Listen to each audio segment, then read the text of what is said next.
Hi hello welcome back to our channel. అందరూ బాగున్నారా? మేమైతే చాలా బాగున్నాం. అండ్ ఇదేంటి అనుకుంటున్నారా, ఇదైతే పాతకాలం నాటి చింతపండు పచ్చడి అండి. ఈ పచ్చడి అయితే మనకి ఇంట్లో ఎప్పుడైనా కూరగాయలు లేనప్పుడు, ఒంట్లో బాగాలేనప్పుడు, నోటికి ఏం తినబుద్ధి కానప్పుడు అయితే ఈ పచ్చడి వేసుకొని తింటే చింతపండు పచ్చడి చాలా బాగుంటుంది. చాలా రుచిగా కూడా ఉంటుంది. ఎవరైనా సరే చాలా ఇష్టంగా తింటారు. ఒక్కసారి అయితే ట్రై చేయండి. నా వీడియో నచ్చితే లైక్ చేయండి, షేర్ చేయండి, సబ్స్క్రైబ్ చేయండి. అండ్ నా ఛానల్ని ఇంతవరకు సబ్స్క్రైబ్ చేసుకుని వాళ్ళైతే తప్పకుండా సబ్స్క్రైబ్ చేసుకోండి. అండ్ ఇప్పుడైతే పచ్చడి ఎలా చేయాలో ఇప్పుడైతే చూసేద్దాం.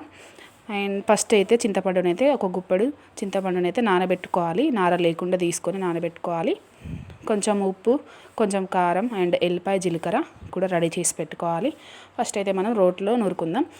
ఎల్లిపాయలను జీలకర్ర రోట్లో వేసుకొని మెత్తగా దంచుకోవాలి. అవి మెత్తగా దంగిన తర్వాతనైతే ఉప్పు కారం చింతపండు వేసుకోవాలి.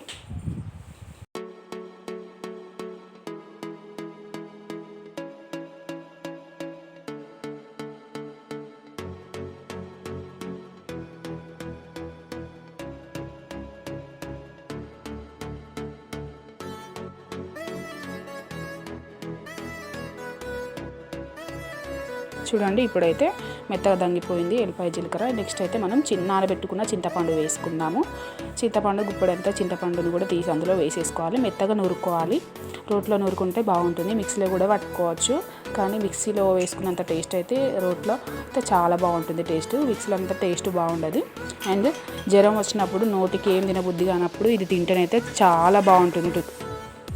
చాలా రుచిగా ఉంటుంది. చాలా ఇష్టంగా తింటారు ఎవరైనా సరే. ఒక్క ముద్ద కూడా వదిలిపెట్టరు. అండ్ ఇప్పుడు చింతపండు చూడండి మెత్తగా దంగిపోయింది కదా. నెక్స్ట్ అయితే మనం ఉప్పు కారం వేసుకుందాము.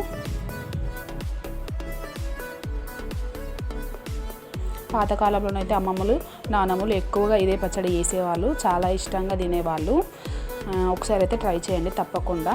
ఇప్పుడైతే ఉప్పు కారం వేసేసుకుందాం. ఇందులో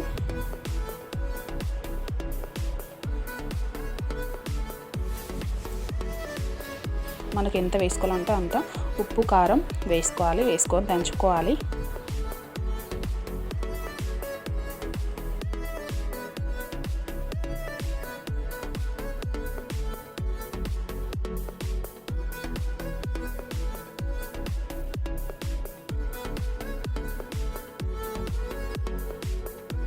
ఈ విధంగా దంగిన తర్వాతనైతే మనం చింతపండు నానబెట్టుకున్న వాటర్ ఉన్నాయి కదా, అవి అయితే ఇందులో కొంచెం కొంచెం వేసుకుంటూ కలుపుకోవాలి. మనకి ఎంత కన్సిస్టెన్సీ ఎలా ఉండాలంటే ఆ విధంగా. ఫిట్గా కావాలంటే ఫిట్గా వేసుకోవచ్చు, కొంచెం లూజ్ కావాలంటే లూజ్ కూడా చేసుకోవచ్చు, మన ఇష్టం అది.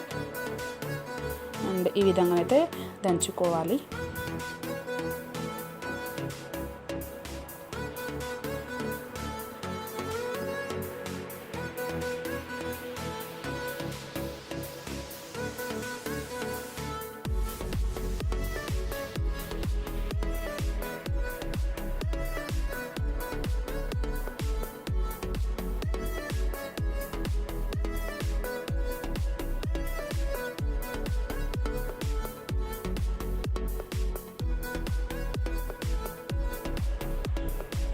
చూడండి, ఇప్పుడైతే పచ్చడి అయితే రెడీ అయింది.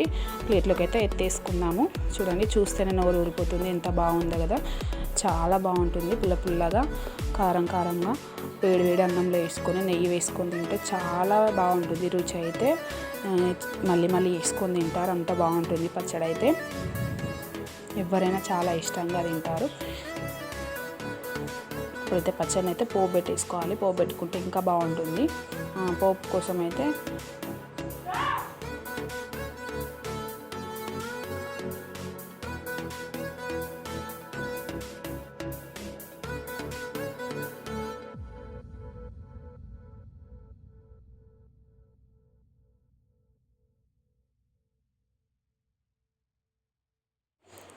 కొంచెం ఆయిల్ అయితే వేసుకోవాలి. ఆయిల్ వేసుకొని ఎండుమిర్చి, ఆవాలు, జీలకర్ర వేసేసుకోవాలి.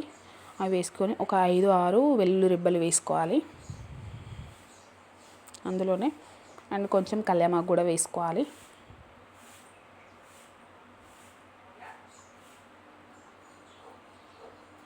అంతేనండి. వేసుకొని కలుపుకోవాలి. పోపులో ఈ పచ్చడి వేసుకొని కలుపుకోవాలి. ఈ పచ్చడి అంతా అందులో వేసుకొని కలుపుకోవాలి, అంతేనండి. చాలా ఈజీ ప్రాసెస్, చాలా టేస్ట్ కూడా చాలా బాగుంటుంది.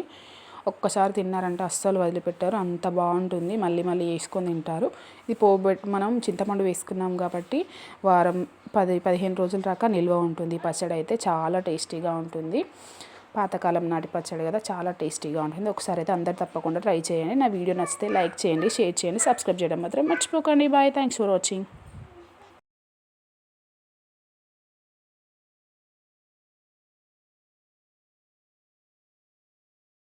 వేడి వేడి అన్నంలో నెయ్యి వేసుకొని తింటే సూపర్ అంటే సూపర్గా ఉంటుంది. ఒకసారి అయితే తప్పకుండా ట్రై చేయండి.